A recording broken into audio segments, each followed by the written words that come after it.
പിതാവിന്റെയും പുത്രന്റെയും പരിശുദ്ധാത്മാവിന്റെയും നാമത്തിൽ ആമേൻ. അമ്മേ പരിശുദ്ധ അമ്മേ, അമ്മേ പരിശുദ്ധമേ, ദൈവമാതാവേ, കൃപാസനത്തിലൂടെ ഞങ്ങളുടെ ദേശത്തിനും അമ്മ മധ്യസ്ഥം തേടി തന്ന എല്ലാ അനുഗ്രഹങ്ങൾക്കും കൃപകൾക്കും ഞങ്ങളിപ്പോൾ ഹൃദയം നിറഞ്ഞ നന്ദി പറയുന്നു. അമ്മേ പരിശുദ്ധമേ, ദൈവമാതാവേ, 2004 ഡിസംബർ 7 ഉച്ചകഴിഞ്ഞ് 2:30 കൃപാസനത്തിൽ സംഭവിച്ച അമ്മയുടെ പ്രത്യക്ഷപ്പെടലിനെ കുറിച്ച് തിരുസഭയ്ക്ക് സമർപ്പിച്ചിരിക്കുന്ന പഠനരേഖകളുടെ മേൽ സഭാത്മകമായ പഠനം ആരംഭിക്കുവാൻ ഞങ്ങൾ പ്രാർത്ഥിക്കുന്നു. അമ്മേ പരിശുദ്ധമേ, ഭൂസ്വർലോകങ്ങളുടെ രാജ്ഞിയായ അങ്ങേയ്ക്ക് ഭൗമസംരക്ഷണത്തിനായി പ്രപഞ്ചപ്രകൃതിയെ തന്നെ തിരുസഭ പ്രതിഷ്ഠിക്കുവാൻ ഈ പ്രത്യക്ഷീകരണം വഴി ഇടയാക്കണമേ. പരിശുദ്ധമേ, ജപമാല മാതാവേ, സകല കൃപാസനം പ്രാർത്ഥനയോടും ഞങ്ങളിപ്പോൾ പ്രാർത്ഥിക്കുന്ന ഈ കുടുംബത്തിന്റെ പ്രത്യേക നിയോഗം പറ മക്കളെ.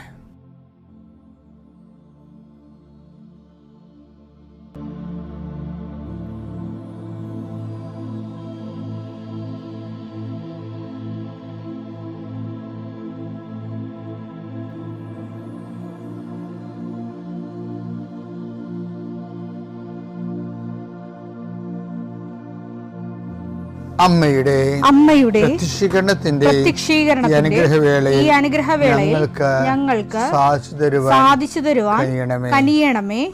ആമേൻ. വിശ്വാസ പ്രമാണം. സർവശക്തനായ പിതാവും ആകാശത്തിന്റെയും ഭൂമിയുടെയും സൃഷ്ടാവുമായ ദൈവത്തിൽ ഞാൻ വിശ്വസിക്കുന്നു.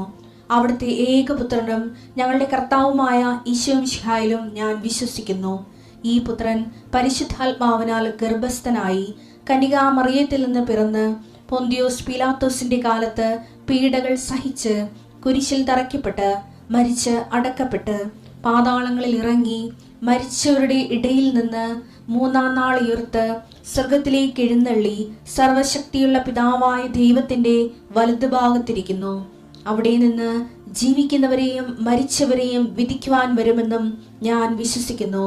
പരിശുദ്ധാത്മാവിലും ഞാൻ വിശ്വസിക്കുന്നു. വിശുദ്ധ കത്തോലിക്കാ സഭയിലും പുണ്യവാന്മാരുടെ ഐക്യത്തിലും പാപങ്ങളുടെ മോചനത്തിലും ശരീരത്തിന്റെ ഉയർപ്പിലും നിത്യമായ ജീവിതത്തിലും ഞാൻ വിശ്വസിക്കുന്നു. ആമേൻ. സ്വർഗ്ഗസ്ഥനായ ഞങ്ങളുടെ പിതാവേ, അങ്ങയുടെ നാമം പൂജിതമാകണമേ. അങ്ങയുടെ രാജ്യം വരണമേ. അങ്ങയുടെ തിരുമനസ് സ്വർഗത്തിലെ പോലെ ഭൂമിയിലും ആകണമേ. അന്നു വേണ്ടുന്ന ആഹാരം ഇന്ന് ഞങ്ങൾക്ക് തരണമേ. ഞങ്ങളോട് തെറ്റ് ചെയ്യുന്നവരോട് ഞങ്ങൾ ക്ഷമിക്കുന്നത് പോലെ ഞങ്ങളുടെ തെറ്റുകൾ ഞങ്ങളോടും ക്ഷമിക്കണമേ. ഞങ്ങളെ പ്രലോഭനത്തിൽ ഉൾപ്പെടുത്തരുതേ, തിന്മയിൽ ഞങ്ങൾ രക്ഷിക്കണമേ. ആമേൻ. നന്മ നിറഞ്ഞ മറിയമേ, സ്വസ്തി. കർത്താവ് അങ്ങയുടെ കൂടെ സ്ത്രീകളിൽ അങ്ങ് അനുഗ്രഹിക്കപ്പെട്ടവളാകുന്നു. അങ്ങയുടെ ഉദരത്തിൻ ഫലമായി ഈശോ അനുഗ്രഹിക്കപ്പെട്ടവനാകുന്നു. പരിശുദ്ധ മറിയമേ, തമ്പുരാന്റെ അമ്മേ, പാപികളായ ഞങ്ങൾക്ക് വേണ്ടി ഇപ്പോഴും ഞങ്ങളുടെ മരണസമയത്തും തമ്പുരാനോട് അപേക്ഷിക്കണമേ. ആമേൻ. കർത്താവേ, നിന്റെ വിശുദ്ധ പൗരോഹിത്യത്തെ മഹത്വപ്പെടുത്തണമേ. കർത്താവെ, സഭയിലുള്ള സാന്നിധ്യം പ്രകടമാക്കണം. 40 വർഷം ഞാൻ അർപ്പിച്ച കൃപാനയുടെ യോഗ്യതയാണ്. കൃപാസ്ഥാനത്താറെ ജീവനോടെ പ്രത്യക്ഷപ്പെട്ട പരിശുദ്ധ അമ്മയുടെ മാധ്യസ്ഥത്തിലെ ഞാൻ മക്കളെ ആശീർവദിക്കുന്നു. ഈശോയെ, എവിടെയെങ്കിലും യാത്ര ചെയ്യുന്ന മുമ്പ് ഇതൊന്ന് കൂടിയിട്ട് പോണവരുണ്ട്. ഈശോയെ, അവർ മക്കളുടെ ഇന്നത്തെ മുഴുവൻ യാത്രകൾ ഞാൻ അങ്ങേക്ക് ഏൽപ്പിക്കുന്നു. അവരുടെ കണ്ണുനീര് ഉപ്പണം കർത്താവെ. അവർ പോകുന്ന ഇടങ്ങളിൽ നീ അവിടെ കൂടെ പോകണം. പലരും ഒറ്റക്കാണ്. പലരും അവർ ഒറ്റക്ക് പോയിട്ട് നടക്കാത്ത പല കാര്യങ്ങൾക്ക് വേണ്ടിയാണ് പോണത്. ഓഫീസിലായാലും കോളേജിലായാലും സ്കൂളിലായാലും പരീക്ഷയ്ക്കായാലും ജോലിക്കായാലും ഇൻ്റർവ്യൂവിനായാലും മറ്റ് റവന്യൂ ആയിട്ടുള്ള കാര്യങ്ങൾക്കായാലും കർത്താവെ, അങ്ങയുടെ മക്കൾ പോകുന്ന ഇടങ്ങളിലെല്ലാം I come with you wherever you go. ലോകത്തെ ആവേശപ്പെടുത്തുന്ന അങ്ങയുടെ അഭിഷേക വചനമാണ്. നീ എവിടെ പോയാലും ഞാൻ നിലകൊണ്ടാകും. കർത്താവെ, ഞങ്ങൾ ആഴമായത് വിശ്വസിച്ചുകൊണ്ട് കർത്താവ് ഈ മക്കൾ നിന്നെയും കൊണ്ടുപോകാൻ ഇടയാക്കണമേ. അമ്മേ പരിശുദ്ധമേ, സമയത്തിൻ്റെ അധികാരി സഞ്ചാരി മാതാവേ, അങ്ങയുടെ മക്കളുടെ കൂടെ സഞ്ചരിക്കണമെന്ന് പ്രാർത്ഥിക്കുന്നു. പിതാവും പുത്രനും പരിശുദ്ധാത്മാവായ സർവ്വേശ്വര എന്നേക്കും ആമേൻ. എൻ്റെ പ്രിയപ്പെട്ടവരെ, നമ്മൾ ഇന്നലെ അജ്ഞാത പരിശീലനം കണ്ടില്ലേ? അതിനെക്കുറിച്ച് പറഞ്ഞു നിർത്തിയതാണ്. നമുക്ക് എല്ലാവർക്കും ഈ അജ്ഞാത പരിശീലനം കീഴിലുള്ളവരാണ്. നമ്മൾ ശ്രദ്ധിച്ചിട്ടില്ലെന്ന് മാത്രമേ ഉള്ളൂ. നമ്മൾ അതിന് പകരം ആ സമയത്തൊക്കെ ഞാൻ പ്രാർത്ഥിച്ചല്ലോ, ഞാൻ ആത്മീയമായി ജീവിച്ച് കർത്താവിനോട് ചേർന്ന് ജീവിച്ചിട്ട് എനിക്ക് ഇങ്ങനെയൊക്കെയല്ല സംഭവിക്കണമെന്നൊക്കെയാണ് നമ്മൾ പറഞ്ഞ് അജ്ഞാത പരിശീലനത്തിൻ്റെ നിറം കെടുത്തിക്കളയും. അപ്പോൾ ഈ അജ്ഞാത പരിശീലനം എന്താണെന്ന് അറിയാമോ? അതായത് ഉദാഹരണത്തിന് ആ ഗോലിയത്ത് വരുന്നില്ലേ, രാക്ഷസൻ. അപ്പോൾ ഇസ്രയേലിലുള്ള എല്ലാ ക്യാപ്റ്റന്മാരും ബ്രിഗേഡിയർമാരും എല്ലാം അവർ ലീവ് എടുത്ത് വീട്ടിൽ പോകും. വീട്ടിൽ പോയവരാണെങ്കിൽ ഭാര്യമാരെ വിടത്തുമില്ല.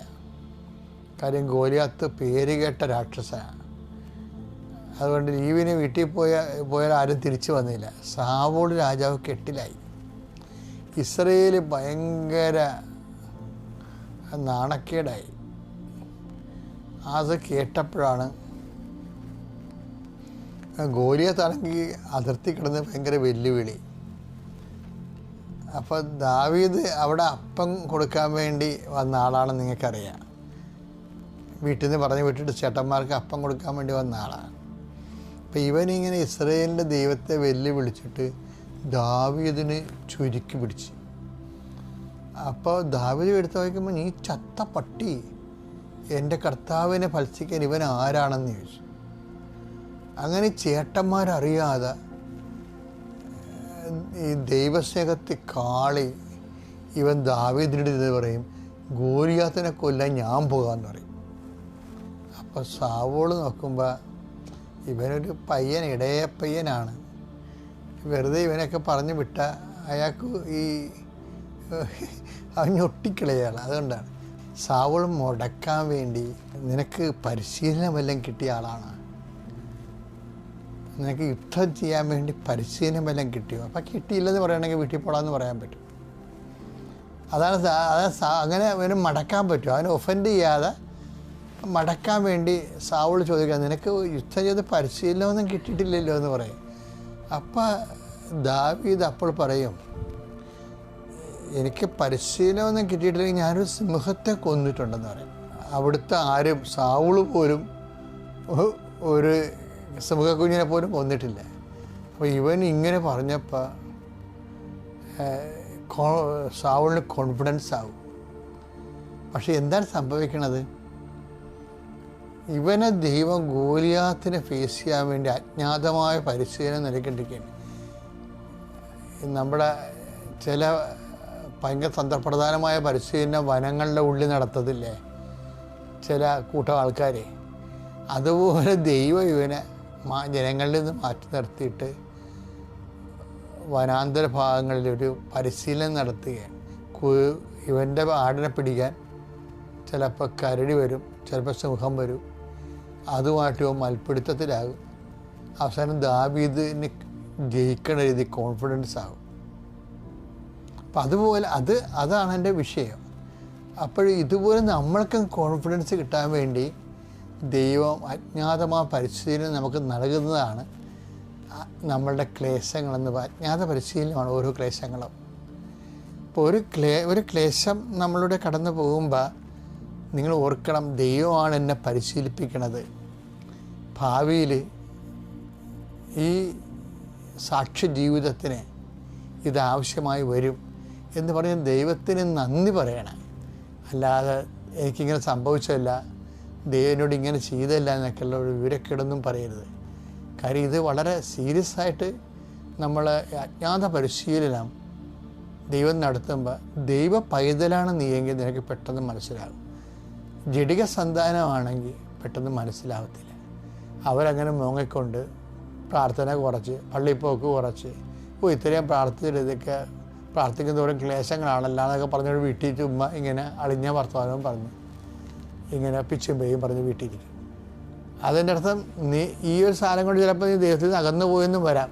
ചിലപ്പോൾ ദൈവം നിന്നെ ഇത്രയും നാളുള്ള ജോലിയിൽ നിന്നെക്കൊണ്ടൊരു പ്രയോജനമില്ലെന്ന് കണ്ടിട്ട് ചിലപ്പോൾ ദൈവസന്നിധിയിൽ നിന്നെ തള്ളിക്കളയണമെന്നുമാകുക. പരിശുദ്ധാത്മാവ് ഉണ്ടെങ്കിൽ നമുക്കറിയാൻ പറ്റും എന്താണ് സംഭവിക്കണമെന്നുള്ളത്. ഇങ്ങനെയുള്ളവർക്ക് പരിശുദ്ധ പ്രവർത്തിക്കാനും പാടാണല്ല. അപ്പം ജഡിക സന്താനമല്ലാതെ സത്യസന്ധമായ ദൈവത്തെ ഫോളോ ചെയ്ത് മുന്നോട്ട് പോകാൻ അജ്ഞാത പരിശീലനങ്ങൾ നടക്കുമ്പോൾ അത് മനസ്സിലാക്കാനുള്ള പരിശുദ്ധാത്മാവ് കിട്ടാൻ വേണ്ടി നമുക്ക് പ്രാർത്ഥിക്കാം. പിതാവിൻ്റെയും പുത്രൻ്റെയും പരിശുദ്ധാത്മാവിൻ്റെ നാമത്തിൽ. ദൈവപിതാവിനും പരിശുദ്ധ അമ്മയ്ക്കും തിരുക്കുമാരനും മഹത്വം ഉണ്ടാവട്ടെ. ഇനി സന്നിധിയിൽ മാതാവിൻ്റെ ഉടമ്പടി സാക്ഷിയായി എന്നെയും എൻ്റെ കൂട്ടുകാരെയും ഇവിടെ ഉയർത്തിയതിൽ 1000 നന്ദി പറയുന്നു. എൻ്റെ പേര് ഹീര. ചൊണങ്ങമ്പേലി സെൻറ്റ് ജോസഫ് ചർച്ചിൽ നിന്നാണ് ഞാൻ വരുന്നത്. ഇതെൻ്റെ ജൂനിയേഴ്സാണ്. ഞാൻ KG കോളേജ് ഓഫ് നഴ്സിംഗ് കോയമ്പത്തൂരിൽ നിന്ന് പാസ് ഔട്ടായ വിദ്യാർത്ഥികളാണ്. സിയ, അനഘ, അരുന്ധതി, ഇവരുടെ പേര് ഇതൊക്കെയാണ്. ഞാനിവിടെ ആദ്യമായിട്ട് വരുന്നത് എൻ്റെ അമ്മയുടെ കൂടെയാണ്. ഫസ്റ്റ് ടൈം ഞാനിവിടെ വരുമ്പോൾ എനിക്ക് ഇവിടെ ഒന്നും അറിയില്ലായിരുന്നു. ചുമ്മാ ജസ്റ്റ് അമ്മയുടെ കൂടെ വന്നു. അപ്പോൾ അമ്മ എൻ്റെ അടുത്ത് പറഞ്ഞു ഇവിടെ വന്ന് എന്ത് പ്രാർത്ഥിച്ചാലും നടക്കും. അപ്പോൾ എല്ലാവരും ഇത് തന്നെ പറയുന്നതുകൊണ്ട് എനിക്കത്ര വിശ്വാസം ഉണ്ടായിരുന്നില്ല. അപ്പോൾ എനിക്ക് പീരീഡ്സ് ഇറഗുലർ ആയിരുന്നു. ഞാൻ അമ്മേൻ്റെ അടുത്ത് പ്രാർത്ഥിക്കാൻ പറഞ്ഞു. അപ്പോൾ പത്രം ഇവിടുന്ന് വാങ്ങിയിട്ട് കൊണ്ടുപോയി കൊടുക്കാൻ നീ അങ്ങനെ പ്രാർത്ഥിക്ക്, അപ്പോൾ നിനക്ക് സാധിക്കും എന്ന് പറഞ്ഞു. ഞാൻ പറഞ്ഞു അതെനിക്ക് നാണക്കേടാണ്, എനിക്ക് ചെയ്യാൻ പറ്റത്തില്ല. ഞാൻ തമിഴ്നാട്ടിൽ എങ്ങനെ അവരുടെ അടുത്ത് പോയി എക്സ്പ്ലെയിൻ ചെയ്ത് പറഞ്ഞു കൊടുക്കും, എനിക്ക് ഇവിടെ നിന്ന് ഒരു എക്സ്പീരിയൻസും ഇല്ല, അപ്പോൾ ഞാൻ എങ്ങനെ കൊടുക്കുമെന്ന് എനിക്കറിയില്ല, ഞാൻ പറ്റില്ല എന്ന് ഇവിടെ ഫ്രണ്ടിൽ മാതാവിൻ്റെ മുമ്പിൽ വെച്ചേ പറഞ്ഞു. അതിനുശേഷം ഇവിടുന്ന് പ്രാർത്ഥന സാക്ഷ്യങ്ങളൊക്കെ കേട്ടിട്ട് ഞങ്ങൾ ഇവിടുന്ന് പോയി. നെക്സ്റ്റ് ഡേ ഞാൻ കോയമ്പത്തൂർക്ക് പോയി. 2 ആഴ്ച എനിക്ക് പീരീഡ്സ് പെയിൻ ആയിരുന്നു. 2 ആഴ്ച എനിക്ക് നിവരാൻ പറ്റാത്ത രീതിക്കുള്ള പെയിനായിരുന്നു. എന്ത് ചെയ്യണമെന്ന് അറിയില്ല. ഞാൻ അമ്മേനെ വിളിച്ചു. ഡെയിലി അമ്മയടുത്ത് പറയും, പക്ഷേ അമ്മ എനിക്കതൊന്നും പറയാറുണ്ടായില്ല. ഒരു ദിവസം എനിക്ക് ഒട്ടും സഹിക്കാൻ പറ്റാണ്ടായപ്പോൾ ഞാൻ അമ്മയടുത്ത് പറഞ്ഞു എന്താ ചെയ്യേണ്ടതെന്ന് എനിക്കറിയില്ല, എനിക്ക് ഈ വേദന എങ്ങനെയെങ്കിലും പോകണം. അപ്പോൾ അമ്മേൻ്റെ അടുത്ത് പറഞ്ഞു നീ മാതാവിനോട് സോറി പറ, നീ മാതാവിൻ്റെ മുമ്പിൽ വെച്ച് നിനക്ക് പറ്റില്ല എന്ന് പറഞ്ഞതുകൊണ്ടാണ് നീ ഇപ്പോൾ ഈ അനുഭവിക്കുന്നത്, നീ മാതാവിനോട് സോറി പറഞ്ഞാൽ മതി, മാതാവ് അത് ശരിയാക്കുമെന്ന് പറഞ്ഞു. ശരി, ഞാനപ്പോൾ അമ്മയുടെ കോളിൽ നിന്നേ ഞാൻ പറഞ്ഞു, അല്ലാതെ ഞാൻ പ്രാർത്ഥിച്ചപ്പോഴും പറഞ്ഞു സോറി മാതാവേ, ഇനി ഞാൻ അങ്ങനെ പറയത്തില്ല എന്ന് ഞാൻ ഏറ്റു പറഞ്ഞ് നെക്സ്റ്റ് ഡേ എനിക്ക് പീരീഡ്സ് വന്നു, നോർമലായിരുന്നു. അതിനുശേഷം പത്രം കൊടുക്കാമെന്നും ഞാൻ പറഞ്ഞിട്ടുണ്ടായിരുന്നു. അപ്പോൾ ഞാൻ ഇവിടുന്ന് ഒരു കെട്ട് പത്രം, തമിഴ് പത്രം വാങ്ങിയിട്ടാണ് പോയത്. തമിഴ് പത്രം അവിടെ ചെന്ന് എങ്ങനെ കൊടുക്കണമെന്ന് എനിക്കറിയില്ല. ഞാൻ ഒരു ഞായറാഴ്ച പള്ളിയിൽ പോയിട്ട് നേരെ ബസ് സ്റ്റാൻഡിൽ പോയി. അവിടെ ചെന്നപ്പോൾ ആൾക്കാരുണ്ട്, പക്ഷെ അവരെങ്ങനെ വാങ്ങും ഒന്നൊന്നും എനിക്കറിയില്ല. ഞാൻ വന്നിട്ട് അവരുടെ അടുത്ത് എന്ത് പറയും, ഇതിനകത്ത് എന്താണെന്നൊന്നും എനിക്കറിയില്ല. ഞാൻ ചുമ്മാ ജസ്റ്റ് പത്രം കൊണ്ട് പോയപ്പോൾ ഒരു ചേച്ചി എൻ്റെ അടുത്ത് വന്നിട്ട് ചോദിച്ചു കയ്യിൽ എന്താ ഇരിക്കുന്നത്. ഞാൻ പറഞ്ഞു ഇങ്ങനെ നാട്ടിലൊരു പള്ളിയുണ്ട്, ആലപ്പുഴയിൽ കൃപാസനം എന്നാണ് പേര്, ഇങ്ങനെ ഒരുപാട് പ്രാർത്ഥന സഹായങ്ങൾ ഇവിടെ വന്ന് നടന്നിട്ടുണ്ട്, എന്തെങ്കിലും ഉണ്ടെങ്കിൽ ഇത് വെച്ച് പ്രാർത്ഥിച്ചാൽ മതി എന്ന് പറഞ്ഞു. അപ്പോൾ ആ ചേച്ചി എൻ്റെ കയ്യിൽ നിന്ന് വാങ്ങിച്ചു. ആ ചേച്ചിയുടെ പുറകെ ഒരു കൂട്ടം ആൾക്കാർ എൻ്റെ പുറകെ വന്നിട്ട് ആ പത്രം ഞങ്ങൾക്കും തരുമോ എന്ന് ചോദിച്ച് വാങ്ങിച്ചു. അന്ന് എനിക്ക് മനസ്സിലായി ഇതിന് നാണക്കേടൊന്നും വേണ്ട, ഞാൻ വിശ്വാസപ്രമാണം മാത്രം ചൊല്ലിയുള്ളൂ, എനിക്ക് ഇവിടെ നിന്ന് വേറെ ഒരു അനുഭവവും ഇല്ല, എൻ്റെ പീരീഡ്സ് മാത്രം. അത് എങ്ങനെയാണെന്നറിയില്ല, അമ്മ പ്രാർത്ഥിക്കുന്നുണ്ട്, അതുകൊണ്ടായിരിക്കും എന്നാണ് ഞാൻ വിചാരിച്ചത്. അതിനുശേഷം പിന്നെ ഞാനിവിടെ ഒരു ദിവസം വന്ന് ഉടമ്പടി എടുത്തു. ഉടമ്പടി എടുക്കാൻ നേരത്തെ ഞാൻ ഒട്ടും പ്രിപ്പയർഡായിട്ടല്ല വന്നത്, കുമ്പസാരിക്കണം ഇതൊന്നും ഞാൻ ചെയ്തിട്ടുണ്ടായിരുന്നില്ല. പക്ഷെ എനിക്ക് ഇവിടെ വന്നപ്പോൾ തൊട്ട് ഓരോരോ വഴികളായിട്ട് കറക്റ്റായി എന്നെ കൊണ്ടുപോയി. ഞാൻ ഇവിടെ വന്ന് ടോക്കൺ എടുത്തു. അപ്പം ഞാൻ തലേ ദിവസം വീട്ടിൽ എനിക്ക് ഭയങ്കര ദേഷ്യവും വാശിയൊക്കെ ആയിരുന്നു. ഞാനപ്പോൾ അമ്മയായിട്ട് അടിയുണ്ടാക്കിയാണ് ഇവിടെ വന്നത്. അപ്പോൾ എനിക്ക് എടുക്കണോ വേണ്ടയോ ഒന്നും അറിയില്ല, ഞാൻ എഫേർട്ട് ഇടുന്നത് വേസ്റ്റ് ആവുമോ എന്നൊക്കെ ഞാൻ ചിന്തിച്ച് ഞാൻ അമ്മയുടെ കൂട്ടുകാരിയുടെ കൂടെ വന്നേ, അമ്മ എൻ്റെ ഒപ്പം വന്നിട്ടുണ്ടായിരുന്നില്ല. അപ്പം ഞാൻ ആളെൻ്റെ അടുത്ത് പറഞ്ഞു എടുക്കാമെന്ന് പറഞ്ഞു. പക്ഷെ എന്നാലും എനിക്ക് അമ്മ പറഞ്ഞാൽ ഓക്കെ ആയിരിക്കും എന്നുള്ളൊരു ഇതിനകത്ത് ഞാൻ അമ്മക്ക് വിളിച്ചു, പക്ഷെ അമ്മ എടുത്തില്ല ഫോണ്. അപ്പം ശരി എന്നാൽ ഇന്ന് എടുക്കാൻ എനിക്ക് യോഗ്യതയില്ല എന്നുള്ള രീതിക്ക് ഞാൻ പുറത്തേക്ക് പോകാൻ വേണ്ടി നിന്നപ്പോൾ മഴ സീസണൊന്നും അല്ലായിരുന്നു, പക്ഷെ നല്ല മഴ, റോഡ് കാണാൻ പറ്റത്തില്ല, ഞങ്ങളുടെ കയ്യിൽ കുടയില്ല. ശരി ഇവിടെ തന്നെ നിൽക്കുക എന്നുള്ള രീതിക്ക് ഞങ്ങൾ നിന്നു. അപ്പോൾ അമ്മ തിരിച്ചു വിളിച്ചു. അപ്പോൾ ഞാൻ എടുത്തിട്ട് പറഞ്ഞു ഞാൻ ഇങ്ങനെ ഉടമ്പടി എടുക്കട്ടെ എന്ന് ചോദിച്ചപ്പോൾ അമ്മ പറഞ്ഞു ഉടമ്പടി എടുത്തോ, ബാക്കി നമുക്ക് നോക്കാമെന്ന് പറഞ്ഞു. ശരി, ഞാൻ ഇവിടെ വന്ന് ടോക്കണെല്ലാം എടുത്ത് നോക്കിയപ്പോൾ കുമ്പസാരക്കൂട് ഇവിടെ തുറക്കില്ല, ഇവിടെ കുമ്പസാരിക്കാൻ പറ്റില്ല എന്നൊക്കെയാണ് എൻ്റെ അടുത്ത് എല്ലാവരും പറഞ്ഞത്. ഞാൻ നോക്കിയപ്പോൾ കുമ്പസാരക്കൂട് തുറന്നിട്ടുണ്ട്, അച്ഛനും ഉണ്ടായിരുന്നു. ഞാൻ കുമ്പസാരിച്ചു ഒരുങ്ങി 2 മണിയുടെ ക്ലാസ് അറ്റൻഡ് ചെയ്തതിന് ശേഷം അവിടെ നിന്നപ്പോൾ ഞാൻ പറയുന്നുണ്ട് എനിക്ക് ഡെയിലി പള്ളിയിലൊന്നും പോകാൻ പറ്റത്തില്ല, ഡെയിലി പള്ളിയിൽ പോകണം, കുമ്പസാരവും ഞായറാഴ്ച പള്ളി പോക്കലും മാത്രം നടക്കുകയുള്ളൂ, വേറെ ഒക്കെ എനിക്ക് ഓൺലൈനിലായിട്ടേ പറ്റുള്ളൂ, എനിക്കിതെടുക്കാൻ യോഗ്യത ഉണ്ടോ എന്ന് എനിക്ക് അറിയില്ല മാതാവേ, എനിക്ക് എന്തെങ്കിലും ഒരു സൂചന നീ തരണേന്ന് പറഞ്ഞു. അപ്പോൾ എനിക്ക് പെട്ടെന്ന് തിരി കത്തുന്ന സ്മെല്ലാണ് കിട്ടിയത്. അപ്പോൾ ഇവിടെ താഴെ തിരി കത്തിക്കുന്നതുകൊണ്ട് അതിൻ്റെ സ്മെല്ലായിരിക്കും എന്ന് ഓർത്ത് ഞാനത് വിട്ടു. അതിനുശേഷം ഞാൻ ഇറങ്ങാൻ നിർത്തി ഞാൻ പ്രാർത്ഥിച്ചു, മാതാവിനെ പിടിക്കാനുള്ളൊരു യോഗ്യത എനിക്ക് തരണേ, ഞാൻ ഇത്രയും പറഞ്ഞു എനിക്ക് ഞാൻ ചെയ്ത തെറ്റുകളൊക്കെ ക്ഷമിച്ച് ഞാൻ പ്രിപ്പയർഡ് അല്ലാതെയാണ് ഇവിടെ വന്നത്. തലേ ദിവസം വരെ വീട്ടിൽ അടിയുണ്ടാക്കി വന്ന ഒരാളാണ് ഞാൻ. എനിക്ക് യോഗ്യത ഉണ്ടോയെന്ന് അറിയില്ല. സോ നീ മാതാവിനെ എനിക്ക് പിടിക്കാൻ തന്നാൽ ഞാനിത് അക്സെപ്റ്റ് ചെയ്യും, ഞാനിത് ചെയ്യാനുള്ള എനിക്ക് യോഗ്യത ഉണ്ടെന്ന് ഞാൻ വിശ്വസിക്കുമെന്ന് പറഞ്ഞു. ശരി, ലാസ്റ്റ് ആയപ്പോൾ ഞങ്ങൾ ലാസ്റ്റ് ബാച്ചായിരുന്നു. അതിലൊരു 30-40 പേരോളം ഉണ്ടാവും. അപ്പോൾ അത് ലാസ്റ്റ് ടൈം ആയതുകൊണ്ട് ഒരുമിച്ച് ഒരു ടീമായിട്ടാണ് ഞാൻ ഇറങ്ങിയ സമയത്ത് എനിക്ക് ഉറപ്പായി എനിക്ക് മാതാവിനെ പിടിക്കാൻ കിട്ടില്ല. ഇത്രയും പേരുടെ ഇടയിൽ ഞാൻ ഒരാൾ മാതാവിനെ പിടിക്കാമെന്ന് പറഞ്ഞാൽ അത് നടക്കുകയില്ല എന്ന് എനിക്ക് ഉറപ്പായി. ഞാൻ അവിടെ ചെന്ന് നിന്നപ്പോൾ സിസ്റ്റർ എല്ലാവരുടെ ചോദിച്ചു പഠിക്കുന്ന പിള്ളേർ ആരൊക്കെയാണെന്ന് ചോദിച്ചു. അപ്പോൾ 2-3 പേര് കൈവക്കി. സിസ്റ്റർ വീണ്ടും ചോദിക്കുന്നു പഠിക്കുന്ന പിള്ളേർ ആരെങ്കിലും ഉണ്ടോ, വേറെ ആരെങ്കിലും ഉണ്ടോ എന്ന് ചോദിക്കുന്നുണ്ട്. ഞാൻ മൈൻഡ് ചെയ്യുന്നില്ല, ഞാനപ്പോൾ പഠിക്കുവാണ്. പക്ഷേ എൻ്റെ മൈൻഡിലപ്പോൾ എന്താണെന്ന് വെച്ച് കഴിഞ്ഞാൽ സ്കൂളിൽ പഠിക്കുന്ന പിള്ളേരെ ആയിരിക്കും ചോദിക്കുന്നത്, ഞാൻ കോളേജല്ലേ എന്നെ ആയിരിക്കത്തില്ല എന്നുള്ള രീതിക്ക് ഞാൻ അങ്ങനെ തന്നെ നിന്നു. അപ്പോൾ എൻ്റെ അടുത്ത് പിന്നെ സിസ്റ്റർ ചോദിച്ചപ്പോൾ സിസ്റ്റർ എൻ്റെ അടുത്ത് എടുത്തു ചോദിച്ചു നീ എന്താ പഠിക്കുന്നതെന്ന് ചോദിച്ചു. അപ്പോൾ ഞാൻ പറഞ്ഞു ഞാൻ കോളേജിൽ പഠിക്കുന്നതാണെന്ന് പറഞ്ഞു. അപ്പോൾ സിസ്റ്റർ ചോദിച്ചു പഠിക്കുന്നത് തന്നെ ഇല്ലേ എന്ന് ചോദിച്ചു. ഞാൻ പറഞ്ഞു അതേന്ന് പറഞ്ഞു. ശരി ടോക്കൺ എടുക്കാൻ പറഞ്ഞു. ഞാൻ അതിൽ നിന്ന് എടുത്തപ്പോൾ എന്ത് ചെയ്യണമെന്നൊന്നും എനിക്കറിയില്ല. ഞാനെടുത്ത് കൈ പിടിച്ചത് അങ്ങനെ വെച്ചു. അത് കഴിഞ്ഞ് സിസ്റ്റർ എല്ലാവരും പ്രാർത്ഥനയൊക്കെ കഴിഞ്ഞ് സിസ്റ്റർ ചോദിച്ചു മാതാവ് എവിടെയെന്ന് ചോദിക്കുന്നുണ്ട്. എല്ലാവരും അങ്ങോട്ടും ഇങ്ങോട്ടും നോക്കുന്നുണ്ട്. ഞാൻ ആരും നോക്കുന്നില്ല. എൻ്റെ കയ്യിൽ എന്തായിരിക്കണേ, എന്താണത്, എന്തിനാണെന്നൊന്നും എനിക്കറിയില്ല. ഞാൻ അത് പിടിച്ചിട്ട് നിന്നപ്പോൾ സിസ്റ്റർ എൻ്റെ അടുത്ത് ചോദിച്ചു നിൻ്റെ കയ്യിൽ എന്താ ഇരിക്കുന്നതെന്ന് ചോദിച്ചു. അപ്പോഴാണ് ഞാൻ നോക്കുന്നത്. അപ്പോൾ അത് മാതാവായിരുന്നു. അപ്പോഴേ എനിക്ക് സന്തോഷമായി. കാരണം ഞാൻ എടുക്കാൻ യോഗ്യതയാണോ എന്ന് ചോദിച്ചതിന് എനിക്കിവിടെ വന്നിട്ടുള്ള ഫസ്റ്റ് സിമ്പിൾ അതായിരുന്നു. ഞാൻ ചെയ്ത് തീർക്കാൻ പറ്റുമെന്നൊന്നും അറിയില്ല. ഇത്രയൊക്കെ പറഞ്ഞിട്ടാണ് ഞാൻ ആ ഒരു ഇത് ചോദിച്ചത്. അപ്പോൾ എനിക്ക് മാതാവിനെ തന്നു. മാതാവിനെ പിടിച്ച് ഞാനിവിടെ വന്നു. ഇവിടുന്ന് ഉടമ്പടിയൊക്കെ എടുത്ത് ഞാൻ തിരിച്ചു പോകാൻ നേരത്ത് ബസ് കയറി പോകാൻ നേരത്തെ എനിക്ക് സീറ്റ് കിട്ടി. അപ്പോൾ ഫ്രണ്ട് സീറ്റ് തന്നെയായിരുന്നു. ഞാൻ അവിടെ ഇരുന്നു. അപ്പോൾ എൻ്റെ അടുത്തൊരു ചേച്ചി ഇരിക്കുന്നുണ്ട്. ആ ചേച്ചി വന്നിട്ട് എന്നെ ഭയങ്കര ഭയങ്കര പരിചയമുള്ള മാതിരി ആ ചേച്ചി എന്നെ കണ്ട് ആസ്വദിക്കുന്ന മാതിരി നോക്കിക്കൊണ്ടിരിക്കുമായിരുന്നു. അപ്പോൾ ഞാൻ ആലോചിച്ചു ഇതെന്താ നമുക്ക് പെട്ടെന്ന് നോക്കുമ്പോൾ ഒരുമാതിരി വ്യത്യസ്തമായി തോന്നി. ഞാൻ പറഞ്ഞു അപ്പോൾ ഞാൻ നോക്കുന്ന എന്താണെന്നൊന്നും ചോദിച്ചില്ല. അപ്പോൾ ആളെൻ്റെ അടുത്ത് ചോദിച്ചു കൃപാസനം വന്നാണോ എന്ന് ചോദിച്ചു. ഞാൻ പറഞ്ഞു അതെ കൃപാസനം വന്നാണ്. അപ്പോൾ ഞാൻ ഓട്ടോമാറ്റിക്കലി നമ്മുടെ അടുത്ത് ഒരാൾ ചോദിക്കുമ്പോൾ നമ്മളും ചോദിക്കണമല്ലോ എന്നുള്ള രീതിക്ക് ഞാനും ആളുടെ അടുത്ത് ചോദിച്ചു എവിടെ വന്നതെന്ന് ചോദിച്ചു. അപ്പോൾ ആൾ ആലപ്പുഴയിൽ എന്തോ അഡ്മിഷന് വേണ്ടി വന്നാണെന്ന് പറഞ്ഞു. ശരി ഞങ്ങൾ അതോടെ വിട്ടു. അതിനുശേഷം ഞാൻ എന്തോ ഇങ്ങനെ ഉറങ്ങി വീണപ്പോൾ ആളെൻ്റെ കവിളത്ത് ഇങ്ങനെ പിടിച്ചു തല ഇടിക്കാതിരിക്കാൻ വേണ്ടി. ഞാൻ കൈ പെട്ടെന്ന് തട്ടിമാറ്റി. അത് കഴിഞ്ഞാൽ ആൾ ചിരിക്കുക തന്നെ ചെയ്യുന്നത്. ആളെൻ്റെ അടുത്ത് ചൂടാവുക വേറെ രീതിക്കൊന്നും നോക്കല്ല, ചിരിച്ച് തന്നെ നോക്കിക്കൊണ്ടിരിക്കുന്നത്. ഞാനത് കഴിഞ്ഞപ്പോഴേക്കും ആൾ പിന്നെ എൻ്റെ അടുത്ത് കൃപാസനത്തിൽ ഉടമ്പടി എടുത്തോ എന്നൊക്കെ ചോദിച്ചു. ഞാൻ പറഞ്ഞു എടുത്തു. മാതാവ് ആയിരുന്നല്ലേ എന്ന് ചോദിച്ചു. അപ്പം ഞാൻ ചോദിച്ചു മാതാവ് എനിക്ക് മനസ്സിലായില്ല, മാതാവ് ആയിരുന്നല്ലേ എന്ന് ചോദിച്ചപ്പോൾ എനിക്ക് മനസ്സിലായില്ല.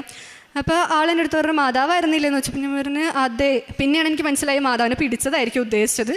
അപ്പോൾ ഞാൻ പറഞ്ഞു അതെ മാതാവായിരുന്നു എന്ന് പറഞ്ഞു. അപ്പോൾ എനിക്ക് അപ്പോൾ ഒന്നും മനസ്സിലാവുന്നില്ല. ആളിതൊക്കെ ചോദിച്ച് കുറച്ച് നേരം കഴിഞ്ഞപ്പോൾ ഞാൻ ചിന്തിക്കാൻ തുടങ്ങി എന്തുകൊണ്ടാണ് ആലപ്പുഴയിൽ നിന്ന് കയറിയതാന്ന് പറഞ്ഞു. ഞാനിവിടെ കൃപാസനത്തിൽ നിന്ന് കയറിയതാണ്. ഞാനിവിടെ ഉടമ്പടി എടുത്ത കാര്യം ആൾക്കറിയില്ല, ഞാൻ മാതാവിനെ പിടിച്ച ആൾക്കറിയില്ല. പക്ഷെ ആളെൻ്റെ അടുത്ത് ചോദിച്ചത് നീ മാതാവായിരുന്നല്ലേ എന്നാണ്. അതിലെനിക്കെന്തോ ഒരു അപാധ തോന്നി. ഞാൻ വിട്ടു. എനിക്കപ്പോൾ അറിയില്ല, മറ്റതൊന്നും എനിക്കറിയില്ല. അത് കഴിഞ്ഞിട്ട് ആളെൻ്റെ അടുത്ത് ചോദിച്ചു എന്താ അമ്മയെ കൊണ്ടുവരാഞ്ഞെന്ന് ചോദിച്ചു. അപ്പോൾ എപ്പോഴും ഞാൻ അമ്മയുടെ കൂടെയാണ് ഇവിടെ വരാറ്. അന്നൊരു ദിവസം മാത്രമാണ് അമ്മയുടെ കൂട്ടുകാരിയുടെ കൂടെ വന്നത്. അപ്പോൾ ആളെൻ്റെ അടുത്ത് ചോദിച്ചു അമ്മേനെ എന്താ നീ കൊണ്ടുവരാഞ്ഞെന്ന് വെച്ചപ്പോൾ ഞാൻ പറഞ്ഞു അമ്മക്ക് ലീവ് ഉണ്ടായിരുന്നില്ല, അതുകൊണ്ട് ഞാൻ അമ്മയുടെ കൂട്ടുകാരിയുടെ കൂടെ വന്നതെന്ന് പറഞ്ഞു. അപ്പോൾ പറഞ്ഞു ലീവ് ഇല്ലെങ്കിലും മാതാവിന് വേണ്ടി വരാൻ പറ്റില്ലേ എന്ന് വെച്ചു. അപ്പം ഞാനൊന്നും മിണ്ടിയില്ല. എനിക്കെന്ത് പറയണമെന്ന് അറിയില്ലായിരുന്നു. ഞാൻ ചിരിച്ച് അങ്ങനെ വിട്ടു. അത് കഴിഞ്ഞ് ആളെൻ്റെ അടുത്ത് ഇത്രയൊക്കെ ചോദിച്ചപ്പോൾ ഞാൻ വിചാരിച്ചു ശരി അമ്മയുടെ വല്ല കൂട്ടുകാരിമാരായിരിക്കും എന്നുള്ള രീതിക്ക് ഞാൻ ആളുടെ അടുത്ത് ചോദിച്ചു അമ്മേനെ അറിയുമോയെന്ന് ചോദിച്ചു. അപ്പോൾ പറഞ്ഞു ഇല്ല എന്ന് പറഞ്ഞു. ചേച്ചിയുടെ വീട് എവിടെയാണെന്ന് ചോദിച്ചപ്പോൾ പറഞ്ഞു ആലുവ, എൻ്റെ വീടിൻ്റെ അവിടെ തന്നെയാണെന്ന് പറഞ്ഞു. ആലുവയിൽ എവിടെയാണെന്ന് ചോദിച്ചു, അതും പറഞ്ഞു. പക്ഷേ ദൂരമുണ്ട്, ഞങ്ങളുടെ അടുത്തുനിന്ന് ദൂരം ഉണ്ടായിരുന്നു. അപ്പോൾ ഇതൊക്കെ പറഞ്ഞു കഴിഞ്ഞ് ഞാനെല്ലാം വിട്ടു. ഞാൻ വേറൊന്നും ആളുടെ അടുത്ത് ചോദിക്കുന്നില്ല, ആളുടെ പേരെന്താണെന്നോ ഒന്നും ഞാൻ ചോദിക്കുന്നില്ല. ആളുടെ കൂടെ ആരുണ്ടെന്ന് വെച്ചപ്പോൾ ആൾ അമ്മയുണ്ടെന്ന് പറഞ്ഞു മുന്നോട്ട് കൈ ചൂണ്ടി കാണിച്ച്. വേറൊന്നും എനിക്കറിയില്ല. അത് കഴിഞ്ഞ് ഞങ്ങൾ ഇറങ്ങി. ഞാൻ വീട്ടിൽ വന്നിങ്ങനെ അമ്മയടുത്ത് പറഞ്ഞപ്പോഴാണ് അമ്മേൻ്റെ അടുത്ത് പറയുന്നത് മാതാവ് കൂടെ സഞ്ചരിക്കും, ഉടമ്പടി എടുത്തവരുടെ കൂടെ അമ്മ ഉണ്ടാവും എന്ന് പറഞ്ഞു. അപ്പോഴാണ് ഞാൻ ചിന്തിക്കുന്നത് ശരിയാണ്. കാരണം ഒരു ചിരിച്ച ഫേസ് മാത്രമേ എനിക്ക് ഉണ്ടായിരുന്നുള്ളൂ, ആ ഒരു മുഖം അത് അപ്പം മാത്രമേ ഉണ്ടായിരുന്നുള്ളൂ. പിന്നെ മാതാവിനെ ഞാൻ എടുത്ത കാര്യം ഇവിടെ ഉള്ളവർക്ക് മാത്രമേ അറിയുള്ളൂ. ആലപ്പുഴയിൽ നിന്ന് വന്ന ഒരാൾക്ക് അത് എങ്ങനെ അറിയാം എനിക്ക് ഇന്നും മനസ്സിലായിട്ടില്ല. അങ്ങനെ കഴിഞ്ഞ് ഞാൻ കോളേജിലേക്ക് പോയി. കോളേജിൽ പോയി കഴിഞ്ഞപ്പോൾ പ്രാർത്ഥനയ്ക്ക് എത്തിക്കാൻ റൂമിൽ കുറച്ച് ബുദ്ധിമുട്ടായിരുന്നു. അപ്പോൾ ഞാൻ എക്സാമിൻ്റെ സമയമാകുമ്പോൾ പുറത്ത് ടേബിളിലിരുന്ന പഠിക്കാറ്. അപ്പോൾ ഇതെൻ്റെ ജൂനിയേഴ്സിൻ്റെ റൂമിൻ്റെ ഫ്രണ്ടിലിരുന്ന ഞങ്ങൾ പഠിക്കാറ്. ഞാനും വേറൊരു കുട്ടിയും കൂടി ഉണ്ടാവും. ഞങ്ങൾ പഠിച്ചുകൊണ്ടിരിക്കുന്ന സമയത്ത് ഇങ്ങനെ ഇവരായിട്ട് കമ്പനിയായി. പിന്നെ ഇവർ റൂമിലൊക്കെ ഇരുന്ന് സംസാരിക്കാനൊക്കെ തുടങ്ങി. അങ്ങനെ ഒരു ദിവസം ഞാനിങ്ങനെ ഇവരടുത്ത് ചോദിച്ചു, ഞാനിങ്ങനെ ഉടമ്പടി എടുത്തിട്ടുണ്ട്, ഇവിടുത്തെ കാര്യങ്ങളൊക്കെ പറഞ്ഞപ്പോൾ ഇവർ പറഞ്ഞു, ചേച്ചി ഇങ്ങോട്ടേക്ക് വാ, നമുക്ക് ഒരുമിച്ചിരുന്ന് പ്രാർത്ഥിക്കാമെന്ന് പറഞ്ഞു. ഞാൻ അങ്ങനെ ഇവരുടെ റൂമിൽ ഒരു 6 പേരുണ്ട്, ഞങ്ങളൊരു 2 പേരുണ്ട്, ഞങ്ങൾ 8 പേരും ചേർന്ന് പ്രാർത്ഥന തുടങ്ങി. ആദ്യമൊക്കെ എല്ലാവർക്കും കുറച്ച് ഉഴപ്പലൊക്കെ ആയിരുന്നു, പ്രാർത്ഥിക്കാൻ വരത്തില്ല, ഫോൺ വരും, അങ്ങോട്ട് പോലെ ഇങ്ങോട്ട് അങ്ങനെ കുറേയൊക്കെ ഉണ്ടായിരുന്നു. അതിനുശേഷം എല്ലാവരും വരാൻ തുടങ്ങി. അങ്ങനെ വന്ന് ഞങ്ങൾ പ്രാർത്ഥനത്തിക്കാൻ തുടങ്ങുന്നിട്ട് അമ്മ വീട്ടിൽ പ്രാർത്ഥനത്തിക്കുമ്പോൾ തിരിയിനകത്ത് രൂപമൊക്കെ വരും, എനിക്ക് ഫോട്ടോ എടുത്ത് അയക്കും. അപ്പം ഞാൻ ആലോചിക്കും, ഞങ്ങളും പ്രാർത്ഥിക്കുമ്പോൾ വരണമെന്ന് ആഗ്രഹിക്കുമായിരുന്നു, പക്ഷേ കിട്ടുമെന്ന് വലിയ ഉറപ്പൊന്നുമില്ല, പക്ഷേ ആഗ്രഹിക്കുമായിരുന്നു. അപ്പോൾ ഞാനിങ്ങനെ അമ്മയടുത്ത് പറയും, ഇവിടെ ഞങ്ങളും പ്രാർത്ഥിക്കുന്നുണ്ട്, ചിലപ്പോൾ എഫക്റ്റ് ഉണ്ടാവില്ല, ഞങ്ങൾ പ്രാർത്ഥിക്കുന്ന അത്ര പോരായിരിക്കും, അതുകൊണ്ടായിരിക്കും മാതാവ് ഞങ്ങൾക്ക് വരാത്തതെന്ന്. പക്ഷെ ഞങ്ങൾ കുറച്ച് നാൾ ഒരാഴ്ച കഴിഞ്ഞപ്പോഴേക്കും പയ്യെ തിരുഹൃദയം വരാൻ തുടങ്ങി. പിന്നെ അതിനുശേഷം മാതാവിൻ്റെ രൂപം, എല്ലാ ദിവസവും ഞങ്ങൾക്ക് മാതാവിൻ്റെ രൂപം ഉണ്ടാവും. അങ്ങനെ ഒരു ദിവസം പ്രാർത്ഥിച്ച് പെട്ടെന്നൊരു പ്രാർത്ഥനയുടെ ഇടയിൽ സിയ, അവൾ പെട്ടെന്ന് തല ഒരുമാതിരി ഒന്നും മിണ്ടാതെ സ്ലീപ്പ് പാരലൈസിസ് മാതിരി ആയിപ്പോകും. ആ എക്സ്പീരിയൻസ് അവൾ പറയും. എൻ്റെ പേര് സിയ, ഞാൻ ചേച്ചിയുടെ ജൂനിയറാണ്.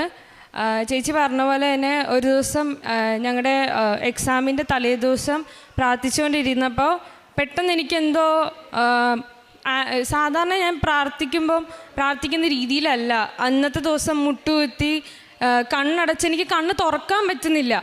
അങ്ങനെ പ്രാർത്ഥിച്ചുകൊണ്ടിരിക്കുന്നതിൻ്റെ സമയത്ത് ആദ്യം എനിക്ക് വേളാങ്കണ്ണി മാതാവിൻ്റെ ഒരു രൂപം ഞാൻ കണ്ണടച്ച് പ്രാർത്ഥിച്ചപ്പം എൻ്റെ മുന്നിൽ വന്നു. അത് കഴിഞ്ഞ് അപ്പം ഞാൻ നോക്കിയില്ല, പ്രാർത്ഥിച്ചുകൊണ്ടിരിക്കുമല്ലേ, അതുകൊണ്ടായിരിക്കും എന്ന് വിചാരിച്ചു. പക്ഷെ കുറച്ച് നേരം കഴിഞ്ഞപ്പോൾ വേളാങ്കണ്ണി മാതാവിൻ്റെ രൂപം മാറി കൃപാസന മാതാവായി. അത് കഴിഞ്ഞിട്ട് എനിക്കറിയത്തില്ല, പെട്ടെന്ന് എൻ്റെ മാതാവ് എൻ്റെ അടുത്തൊന്ന് പ്രാർത്ഥിക്കുന്ന പോലെ ഒരു രൂപം എൻ്റെ സ്വപ്നത്തിൽ വന്നു. ഞാൻ അവിടെ നിന്ന് കരയാൻ തുടങ്ങി. എനിക്കറിയത്തില്ല എന്താ ചെയ്യേണ്ടതെന്ന്. ഇപ്പോഴും എനിക്കത് പറയുമ്പോൾ കോരിത്തരിക്കുക. ഞാൻ ഇന്നേ വരെ എക്സ്പീരിയൻസ് ചെയ്തിട്ടില്ലാത്ത ഒരു രീതിയായിരുന്നു അത്. ഞാൻ ഉടമ്പടി എടുത്തിട്ടില്ല, ചേച്ചിയാണ് ഉടമ്പടി എടുക്കുന്നത്, പ്രാർത്ഥിക്കുന്നത്, ഞങ്ങൾ കൂടെ പ്രാർത്ഥിച്ച് മാത്രമേ ഉള്ളൂ. പക്ഷെ അന്നത്തെ ദിവസം എനിക്ക് പ്രത്യക്ഷപ്പെട്ട് അടുത്ത ദിവസത്തെ എക്സാമിൻ്റെ കുറേ ക്വസ്റ്റ്യൻസ് എനിക്ക് പറഞ്ഞു തന്നു സ്വപ്നത്തിൽ, പ്രാർത്ഥനയിലൂടെ. ഞാൻ കണ്ണടച്ച് പ്രാർത്ഥന തീരുന്ന വരെ ഞാൻ കണ്ണ് തുറന്നിട്ടില്ല. എനിക്ക് കുറേ ക്വസ്റ്റ്യൻസ് പറഞ്ഞു തന്നു. അടുത്ത ദിവസത്തെ എക്സാമിൻ്റെ മാത്രമല്ല, 4 സബ്ജക്റ്റ് ഉണ്ടായിരുന്നു ഞങ്ങൾക്ക്. ആ 4 സബ്ജക്റ്റിനും ഒരു 10 ക്വസ്റ്റ്യനെങ്കിലും മിനിമം മാതാവ് എനിക്ക് കാണിച്ചു തന്നിട്ടുണ്ട്. അതിലൊരു പകുതി മുക്കാലും ഞങ്ങളുടെ എക്സാമിന് വന്നു. അങ്ങനെ മാതാവ് ഞങ്ങളെ അനുഗ്രഹിച്ചിട്ടുണ്ട്. അതുപോലെ തന്നെ എനിക്ക് കാലിലൊരു ഇൻഫെക്ഷൻ വന്നിട്ടുണ്ടായിരുന്നു. അതിങ്ങനെ പഴുത്ത് എനിക്ക് നടക്കാൻ പോലും പറ്റൂലായിരുന്നു. അതുപോലെ പഴുപ്പും ചോരയൊക്കെ വരുമായിരുന്നു എൻ്റെ ദേഹത്തൊക്കെ, വേറെ കയ്യിലും കാലിലും ഒക്കെ വരുമായിരുന്നു. ഞാനപ്പോൾ ഒരു പ്രാവശ്യം ഇതുപോലെ ധ്യാനം കൂടിക്കൊണ്ടിരുന്ന സമയത്ത് അത് സമർപ്പിച്ച് പ്രാർത്ഥിച്ചു. അന്ന് തൊട്ട് ഇന്ന് വരെ എനിക്കത് വന്നിട്ടില്ല. അതുപോലെ തന്നെ എൻ്റെ ഒരു കൂട്ടുകാരനുണ്ട്, അവൻ്റെ അമ്മയ്ക്ക് കുറേ നാളായിട്ട് നടുവേദനയാണ്, ഭയങ്കര നടുവേദനയാണ്, MRI ഒക്കെ എടുത്ത് നോക്കണം എന്നൊക്കെ പറയുമായിരുന്നു. അപ്പം ഞാൻ അവനോട് പറഞ്ഞു, അമ്മയുടെ അടുത്ത് ഇതുപോലെ ഇവിടുത്തെ ഉടമ്പടി വസ്തുക്കളിൽ തേൻ കൊണ്ട് കൊടുത്ത് അത് കഴിച്ച് പ്രാർത്ഥിച്ചോളാൻ പറഞ്ഞു. ഇതുപോലെ തന്നെ ഒരു ധ്യാനം കൂടിയ സമയത്ത് അച്ഛനിങ്ങനെ പറയുണ്ടായി, നടുവേദനയുള്ള ഒരു മകളെ മാതാവ് സുഖപ്പെടുത്തി എന്ന് പറഞ്ഞു. അന്ന് തൊട്ട് അവൻ്റെ അമ്മയുടെ വേദന പയ്യെ കുറഞ്ഞു വന്നു. ഇതുപോലെ തന്നെ മിനിയാന്ന് എൻ്റെ ഡ്രൈവിംഗ് ലൈസൻസ് ടെസ്റ്റായിരുന്നു. നല്ല മഴയും എല്ലാം ആയിരുന്നു. ഞാൻ ഒരിക്കലും വിചാരിച്ചില്ല എനിക്ക് കിട്ടുമെന്ന്. ഞാൻ അമ്മ മാതാവിൻ്റെ ഉപ്പ് ആ ഗ്രൗണ്ടിലും ഞാൻ കാറിലും ഇതുപോലെ തന്നെ 2 വീലറും ഒക്കെ ടെസ്റ്റിന് പോയപ്പോഴും ആ അമ്മ മാതാവിൻ്റെ ഉപ്പ് അവിടെ വെതറിയിട്ടാണ് ഞാൻ ടെസ്റ്റ് തുടങ്ങിയത്. അതുകൊണ്ട് മാത്രമാണ് ഇവിടെ അച്ഛൻ പറയണ പോലെ it's not by merit but by grace മാത്രമാണ് ഈ 9-ാം തീയതി എൻ്റെ ടെസ്റ്റിന് ഞാൻ പാസ്സായത്. അതുപോലെ തന്നെ കുറേ എനിക്ക് മാത്രമല്ല എൻ്റെ വീട്ടിലും എല്ലാവർക്കും കുറേ അനുഭവങ്ങൾ ഉണ്ടായിട്ടുണ്ട്. ഇതുപോലെ ഈ സമയത്തൊന്നും ഞാൻ ഉടമ്പടി എടുത്തിട്ടുണ്ടായിരുന്നില്ല. അത് കഴിഞ്ഞ് മാതാവുമായിട്ട് എനിക്ക് കൂടുതൽ രമ്യതപ്പെടുവാനും കൂടുതലും ദൈവിക കാര്യങ്ങളിൽ ഏർപ്പെടുവാനും സാധിക്കും. അതുപോലെ തന്നെ അമ്മയായിട്ട് എനിക്ക് കൂടുതൽ ഐക്യത്തിൽ ജീവിക്കാനായിട്ട് ഞാൻ ഇന്ന് ആദ്യമായിട്ട് ഉടമ്പടി എടുത്ത് പ്രാർത്ഥിക്കുന്ന എല്ലാവരോടും ഞാൻ പറയുന്നത്, ഈ അമ്മ ഭയങ്കര ശക്തിയുള്ള അമ്മയാണ്. അമ്മയെക്കൊണ്ട് നമ്മൾ പറ്റില്ല എന്ന് വിചാരിക്കുന്ന എല്ലാ കാര്യവും ഈ അമ്മ മാതാവിനോട് പറഞ്ഞ് പ്രാർത്ഥിച്ച അമ്മ മാതാവ് നേടിത്തരും. അതിലെ അനുഭവസ്ഥയാണ് ഞാൻ. ഉടമ്പടി എടുക്കാത്ത എനിക്ക് തന്ന അനുഭവങ്ങൾ ഇത്രയും. അപ്പോൾ നിങ്ങൾക്കൊക്കെ എന്താണേലും പ്രാർത്ഥിച്ചാൽ കിട്ടും. അമ്മ മാതാവിന് തിരുക്കുമാരനും 1000 നന്ദി. ഞങ്ങൾ ഇതേപോലെ തന്നെ എക്സാമിന് ഡെയിലി പഠിക്കും. ഞങ്ങൾ പഠിച്ചാലും എന്തെങ്കിലും ആർക്കെങ്കിലുമൊക്കെ ഒരു ബുദ്ധിമുട്ടുണ്ടാകും, തലവേദന, ഉറക്കക്ഷീണം, ഇതൊക്കെ കാരണം ആരെങ്കിലും എന്തെങ്കിലും മുടങ്ങിക്കഴിഞ്ഞാൽ ആ ഗ്രൂപ്പ് സ്റ്റഡി അങ്ങനെ മുടങ്ങും. ഇവർ ഗ്രൂപ്പായിട്ട് പഠിക്കുന്നത്, ഞങ്ങൾ രണ്ടുപേരും വേറെ ഇയർ ആയതുകൊണ്ട് ഞങ്ങൾ തനിയാണ് പഠിക്കുന്നത്. പഠിക്കുന്ന സമയത്താണെങ്കിൽ കൂടെ ഞങ്ങളൊരു ടൈം വെച്ചിട്ട് പ്രാർത്ഥന എത്തിക്കും. 7 മണി 7:30 എന്നുള്ളൊരു ടൈം ഉണ്ടെങ്കിൽ അതിനുള്ളിൽ എല്ലാ പണിയും തീർത്ത്, പഠിപ്പാണെങ്കിലും എന്താണെങ്കിലും ഞങ്ങൾ വന്ന് പ്രാർത്ഥിച്ചിരിക്കും. പ്രാർത്ഥന, ഒരു സാക്ഷ്യം എല്ലാം കഴിഞ്ഞിട്ട് പിന്നെ ഞങ്ങൾ അവിടെ നിന്ന് എണീക്കത്തുള്ളൂ. അത് കഴിഞ്ഞ് ചിലപ്പോൾ പിറ്റേ ദിവസം രാവിലെ തന്നെ ആയിരിക്കും എക്സാം. അത് നോക്കുന്നില്ല ഞങ്ങൾക്ക് ഈ ഒരു സപ്പോർട്ട് ഉണ്ടെങ്കിൽ മതി എന്നുള്ള രീതിക്ക് ഞങ്ങളുടെ പാതി എഫേർട്ട് ഞങ്ങൾ പഠിച്ചിട്ടുണ്ടാവും. അത് വരുമോ ഇല്ലയോ ഒന്നും ഞങ്ങൾക്ക് അറിയില്ല. ഇനി ചിലപ്പോൾ ഇനിയും കവർ ചെയ്യാനുണ്ടാവും, അതൊന്നും ഞങ്ങൾ നോക്കിയിട്ടില്ല. ഈ ഒരു പ്രാർത്ഥന, പ്രത്യക്ഷീകരണ പ്രാർത്ഥന രാവിലെ 5:30 എല്ലാവരും, ഒരാളെന്നല്ല എല്ലാവരും അലാറം വെച്ച് ഒരുമിച്ച് വന്നിരുന്ന് ഞങ്ങൾ എല്ലാവരും ഒരുമിച്ചിരുന്ന് പ്രാർത്ഥിക്കുന്നത്. ഒരു ദിവസം പോലും ഒരാൾ ഒറ്റയ്ക്ക് എന്നുള്ള രീതിക്ക് പ്രാർത്ഥിച്ചിട്ടില്ല. ആദ്യം മാത്രം കുറച്ച് മടി ഉണ്ടായിരുന്നെങ്കിലും പിന്നീട് അത് ഒരുമിച്ചായിരുന്നു എല്ലാം. അങ്ങനെ ഞാനും എൻ്റെ ഒരു ഫ്രണ്ടും പാസ്സായി. ഞങ്ങൾ നല്ല മാർക്കോടെ തന്നെ പാസ്സായി. 3 സബ്ജക്റ്റിൽ 2 സബ്ജക്റ്റിന് ഡിസ്റ്റിങ്ഷനും 1 സബ്ജക്റ്റിന് പാസ്സായി ഞങ്ങൾ ഇറങ്ങി. അതിനുശേഷം ഇവർ തനിയായിരുന്നു. അപ്പോൾ എൻ്റെ കയ്യിലുണ്ടായിരുന്ന ബുക്കും ഒക്കെ ഞാൻ ഇവർക്ക് കൊടുത്തിട്ട് ഇറങ്ങിയത്. ഞാനില്ലെങ്കിലും നിങ്ങൾ പ്രാർത്ഥിക്കണം, നിങ്ങൾ വിടരുത്, ഞാൻ ഒരാൾ കാരണം തുടങ്ങിയത് നിങ്ങൾ നിർത്തരുതെന്ന്. ഞങ്ങൾ ഡെയിലി സാക്ഷ്യം കാണുമ്പോൾ ഞങ്ങൾക്ക് ആ ഒരു സിറ്റുവേഷനിൽ എന്താണോ അതായിരിക്കും വരുന്നത്. അങ്ങനെ ഒരു ദിവസം സാക്ഷ്യം കാണുമ്പോഴാണ് ഇവിടെ വന്ന് ഇതേപോലെ തെലുങ്കാനയിൽ കുറച്ച് സ്റ്റുഡൻസ്, നഴ്സിംഗ് സ്റ്റുഡൻസ്, ഒരു 7-8 പേരോളം ഇതേപോലെ വന്ന് നിന്ന് സാക്ഷ്യം പറയുന്നത്. അന്ന് ഞങ്ങൾ തീരുമാനിച്ചാണ് ഞങ്ങൾ 2 ബാച്ചുകാരും പാസ് ഔട്ട് ചെയ്ത് ഇവിടെ വന്നാൽ ഞങ്ങൾ ഒരുമിച്ച് വന്ന് സാക്ഷ്യം പറയുമെന്ന്. ആ ഒരു ഇതിന് ശേഷം പിന്നെ ഞങ്ങളിപ്പോഴാണ് ഈ ഒരു ഫെബ്രുവരിയിലാണ് പാസ് ഔട്ടായി വന്നത്. അതിനുശേഷം ഞങ്ങളിപ്പോൾ ഒരുമിച്ച് ഇവിടെ വന്ന് സാക്ഷ്യം പറയാൻ വേണ്ടി വന്നത്. അതേപോലെ ഞങ്ങളെ കൊണ്ട് പറ്റുന്ന രീതിക്ക് കാരുണ്യ പ്രവർത്തനങ്ങൾ ഞങ്ങൾ ചെയ്യാറുണ്ട്. പാവപ്പെട്ടവർക്ക് ഫുഡ് വാങ്ങിക്കൊടുക്കുന്നത്. കാരണം ഞങ്ങൾക്ക് അപ്പോൾ ഉള്ളത് പോക്കറ്റ് മണി മാത്രമാണ്. അത് വെച്ചിട്ടാണ് ഞങ്ങൾ ചെറിയ രീതിക്ക് ചെയ്തുകൊണ്ടിരുന്നത്. പിന്നെ പ്രാർത്ഥന കാര്യങ്ങളിലൊക്കെ എല്ലാവരും മടിയുണ്ടായിരുന്നു. ഞാൻ ഭയങ്കര മടിയുള്ള ഒരാളായിരുന്നു. വീട്ടിലോ കുർബാനയ്ക്കോ ഒന്നും പങ്കെടുക്കാൻ അത്ര ഇഷ്ടമില്ലാത്ത ഒരാളായിരുന്നു. ഇതിന് ശേഷം എല്ലാ ദിവസവും കുർബാന ഡെയിലി ഓൺലൈനിൽ കാണും. അതേമാതിരി അച്ഛൻ്റെ ഡെയിലി ബ്രെഡ് കണ്ടാലും ഞങ്ങൾ രാവിലെ ഒരുമിച്ച് മുട്ടൂത്തിന്ന് പ്രാർത്ഥിക്കും. രാത്രി എല്ലാം ഒരേ സമയത്തിരുന്ന് പ്രാർത്ഥന എത്തിക്കും, സാക്ഷ്യം കാണും. ഇപ്പോൾ ചിലപ്പോൾ ഞങ്ങൾക്ക് ചൊവ്വാഴ്ച എക്സാം ആണെങ്കിൽ കൂടെ ഞങ്ങൾ ഉച്ചയ്ക്ക് രാവിലത്തെ എക്സാം കഴിഞ്ഞിട്ട് ഉച്ചയ്ക്ക് ഇവർക്ക് എക്സാം ഉണ്ടാവും. അത് കഴിഞ്ഞിട്ട് പിറ്റേ ദിവസം ഞങ്ങൾക്ക് രാവിലെ എക്സാം ആയിരിക്കും. അപ്പോൾ അതിൻ്റെ ഇടയിൽ ഒരു ഈവനിങ് ടൈം മാത്രമേ ഉണ്ടാവുള്ളൂ. ആ ടൈമിൽ ഞങ്ങൾ ഒരുമിച്ച് വന്നിട്ട് ധ്യാനം കാണും. ധ്യാനം കാണുന്ന സമയത്തൊക്കെ ഞങ്ങൾ ആലോചിക്കും, പഠിക്കാനുള്ള സമയമാണ് പോകുന്നത്, അടുത്ത ദിവസം എക്സാമാണ്, ലാസ്റ്റ് ടൈമിലുള്ള കവറപ്പാണ്, ഇതൊന്നും ഞങ്ങൾ നോക്കില്ല. ഞങ്ങൾ ധ്യാനം കണ്ടിട്ട് അതിനകത്തുനിന്ന് അച്ഛൻ എന്തെങ്കിലും പറഞ്ഞാൽ ഞങ്ങൾക്കത് ബെനിഫിറ്റ് ആയിരിക്കും. ഞങ്ങൾ എന്തായാലും അതിനകത്ത് എന്തെങ്കിലും ഞങ്ങൾക്കുള്ളത് ഉണ്ടാവും അച്ഛൻ്റെ കയ്യിലെന്നുള്ള രീതിക്കാണ് ഞങ്ങൾ എന്നും നോക്കിയിരുന്ന് കാണുന്നത്. അതേപോലെ തന്നെ ഡെയിലി ബ്രെഡിനകത്തും എന്തെങ്കിലും ഒന്ന് ഞങ്ങൾക്കുള്ളത് ഉണ്ടാവും. ഞങ്ങളിപ്പോൾ ഒരു ക്വസ്റ്റ്യനായിട്ട് ഇപ്പോൾ ഇവർക്കൊക്കെ ഉടമ്പടി എടുക്കാത്തതുകൊണ്ട് ആദ്യമൊന്നും വലിയ വിശ്വാസം ഉണ്ടായിരുന്നില്ല. അപ്പോൾ ഇവരിങ്ങനെ ഡെയിലി ഇങ്ങനെ പറയുകയാണെന്നുണ്ടെങ്കിൽ മാതാവ് ഞങ്ങളുടെ കൂടെ ഉണ്ട്, അങ്ങനെ പറയുകയാണെങ്കിൽ എന്നൊക്കെ പറഞ്ഞ് ഇവരിങ്ങനെ പ്രാർത്ഥിക്കുമ്പോൾ അതിലെന്തെങ്കിലും ഒന്ന് മാതാവ് അതിനകത്ത് കാണിച്ചു കൊടുക്കുമായിരുന്നു. അപ്പോൾ ഞാൻ ഒരാൾ കാരണം ഇത്രയും പേര് വന്ന്, അപ്പം എൻ്റെ പേടി എന്താണെന്ന് വെച്ച് കഴിഞ്ഞാൽ ഇവരിനി തിരിച്ചു പോവുമോ, ഞാനില്ലാത്തതുകൊണ്ട് പോകുമെന്നായിരുന്നു. പക്ഷെ ഇവർ പോയില്ല. അവരിതുവരെ കണ്ടിന്യൂ ചെയ്ത് ഇപ്പോഴും അവർ കണ്ടിന്യൂ ചെയ്ത് ഇവർ 2 പേര് വന്ന് ഇപ്പോൾ ഉടമ്പടി ഇന്ന് എടുത്തു. കാരുണ്യ പ്രവർത്തികൾ എന്ന് പറയാൻ വേണ്ടി ഭക്ഷണം വാങ്ങിക്കൊടുക്കുമായിരുന്നു പാവപ്പെട്ടവർക്ക്. പിന്നെ അതേപോലെ തന്നെ ഞാനിപ്പോൾ ജോലി കയറിയിട്ട് ഒരു 1 ഇയറായി. അപ്പോൾ ഇപ്പോഴാണ് ഞങ്ങൾക്ക് സാലറി കിട്ടി തുടങ്ങിയത്. ആ ഒരു സമയത്ത് എല്ലാ മാസവും ഞാൻ കോയമ്പത്തൂർ ഞങ്ങളുടെ ഒരു ചർച്ചുണ്ട്, ആ ചർച്ച് പണി നടക്കുവാണ്. അതിനുള്ളൊരു ചെറിയ എമൗണ്ട്, എന്നെക്കൊണ്ട് പറ്റുന്ന രീതിക്കുള്ളൊരു എമൗണ്ട് ഞാൻ എല്ലാം വന്ന് ഇട്ട് കൊടുക്കും. പിന്നെ ആത്മീയമായിട്ടെന്ന് വെച്ച് കഴിഞ്ഞാൽ ഡെയിലി പള്ളി പോവൽ, കുർബാന, കുമ്പസാരം എല്ലാത്തിലേക്കും കയറി വന്നു.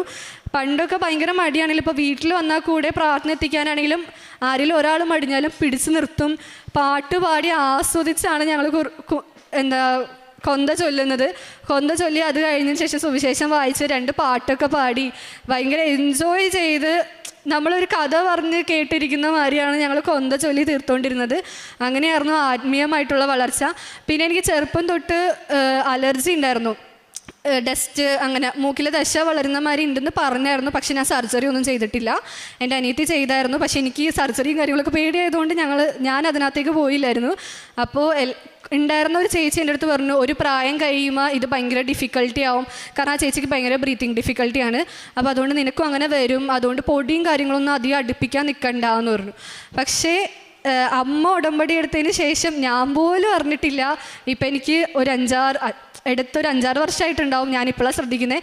എനിക്കിപ്പോൾ തുമ്മലില്ല, ജലദോഷമില്ല, ഒരു അസുഖവും ഇല്ല.